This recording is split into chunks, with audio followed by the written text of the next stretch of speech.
There is a mystery, a shadow, a pattern that runs through time, and it concerns the chosen ones. From the beginning, when God calls a vessel, when he anoints a servant, when he raises up a nation, there comes another presence, one that seeks to oppose, to corrupt, to cover up. For every chosen one, there is a counterforce. For every calling, there is a darkness that seeks to unravel it. Look to Moses, chosen to lead Israel out of bondage. Yet even before his first steps, Pharaoh's decree sought his destruction. Look to David, called to be king, a man after God's heart, yet pursue hunted, tempted, and tangled in scandal. Look to Elijah, a prophet of fire, yet threatened by Jezebel's shadow, driven to despair. Look to the apostles, chosen to bear witness, yet betrayed, imprisoned, covered in accusation. It is a mystery. The greater the calling, the greater the warfare. The chosen ones are marked not only by God's hand, but by the enemy's target. And in every age, there is a covering, a veil. The darkness does not always appear in the open. It comes in secret, in whispers, in plots and deceptions. It seeks to cloak itself, to hide what is happening in the unseen realm. And so it is now. When God raises up a vessel, when he sets apart a people, the adversary works in shadow to bring downfall. The covering is deception, the mask of light hiding works of darkness. But the Lord reveals what is hidden. What is whispered in secret will be shouted from the rooftops. For the chosen one, the warning is clear. Stand guarded. Do not be ignorant of the adversary's schemes. When the darkness seeks to cover, uncover it in prayer, in truth, in the light of the word. For every chosen one will face the night, but the night will not overcome the day. The mystery reveals this: the cover-up of the enemy is but the backdrop for the uncovering of God. The shaking, the trial, the shadow, all serve to magnify his glory when the light breaks forth. So take heed. If you are called, expect the opposition. If you are chosen, expect the shadow, but do not fear. For the one who chooses also keeps, and the covering of darkness cannot stand against the covering of his wings. There is a mystery that follows every person, every nation, every servant that God sets apart. When the hand of God comes upon a life, it is not only a seal of blessing, it is also a mark of warfare. From the moment a person becomes chosen, something begins to move in the unseen realm.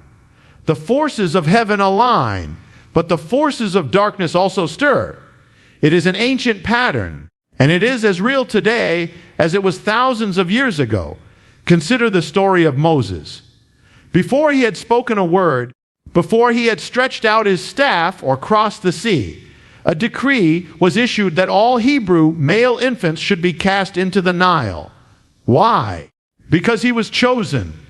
The adversary, sensing that God had marked this child, sought to destroy him before his destiny could even begin.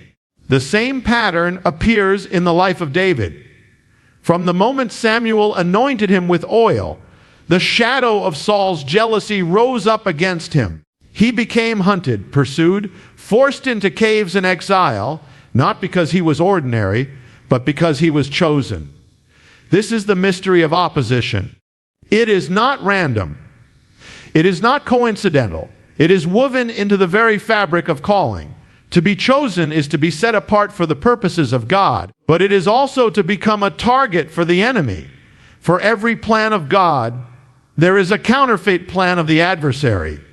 For every vessel God raises up, there is a force that seeks to bring it down. It is written that we wrestle not against flesh and blood, but against principalities and powers, against the rulers of the darkness of this age.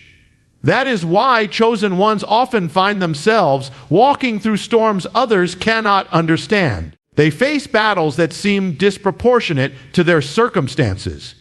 They encounter opposition that cannot be explained by logic alone. The greater the calling, the greater the opposition. A chosen one may wonder, Why am I going through this? Why does it seem like everything is against me? The answer lies in the mystery.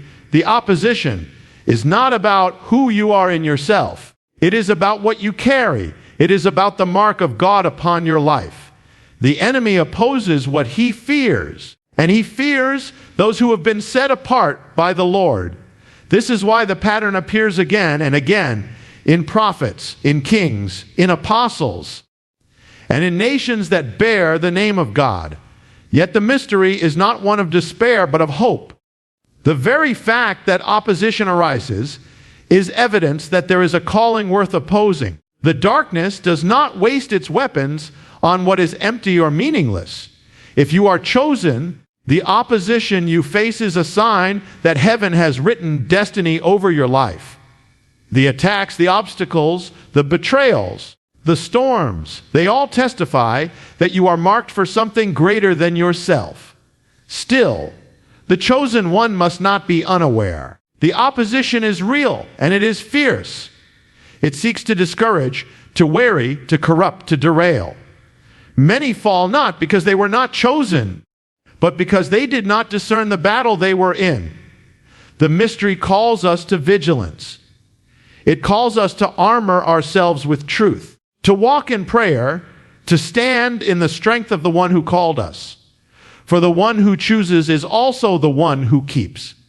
So when you see the storm, do not think it strange. When you feel the weight of battle, do not assume you have been abandoned.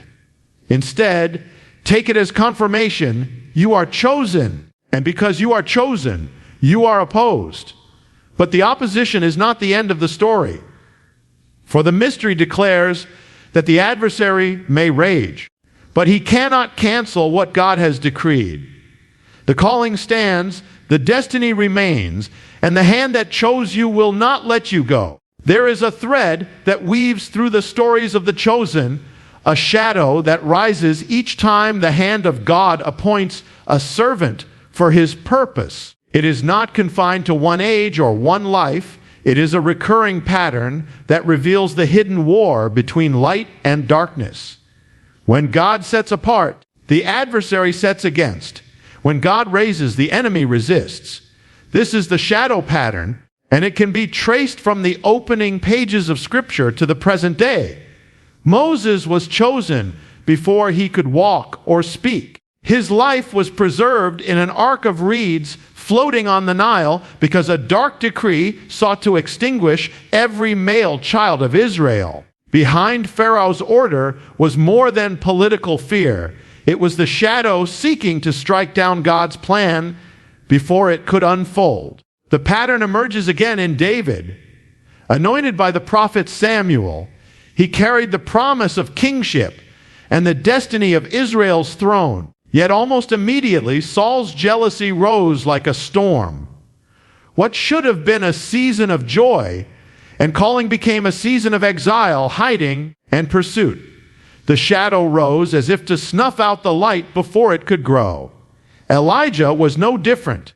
The prophet who called down fire from heaven stood at the center of one of the most dramatic victories in Israel's history. Yet right after the triumph came Jezebel's threat, a voice of intimidation so fierce that the man of God fled into the wilderness. Weary and despairing, the shadow emerged again, pressing in at the moment of greatest breakthrough. Even the apostles, chosen by Messiah himself, walked in this pattern. Peter was sifted by fear and denial. Paul was hunted, beaten, imprisoned, stoned. John was exiled to Patmos. Each one bore the light of calling, and each one was opposed by a shadow that sought to silence them. The shadow pattern does not belong to the past alone. It continues in every age, wherever God raises up a vessel. It is why ministries are attacked the moment they begin to bear fruit. It is why nations founded on covenantal ground face storms of division and decline. It is why individuals who commit themselves to the will of God suddenly find trials rising against them. The shadow does not appear when nothing is at stake. It appears only when the light is kindled. There is a message in the pattern. It reveals that opposition is not proof of failure, but of significance. If you find yourself walking through darkness after stepping into God's will, you are not alone. You are in the company of Moses, David, Elijah, the apostles, and countless chosen ones throughout history. The shadow rises not because you are abandoned, but because you are appointed. It comes not because your life is meaningless, but because your life carries meaning for the kingdom. But the pattern holds another truth. The shadow never prevails. Moses led the people out. David took the throne. Elijah heard the still small voice and rose again.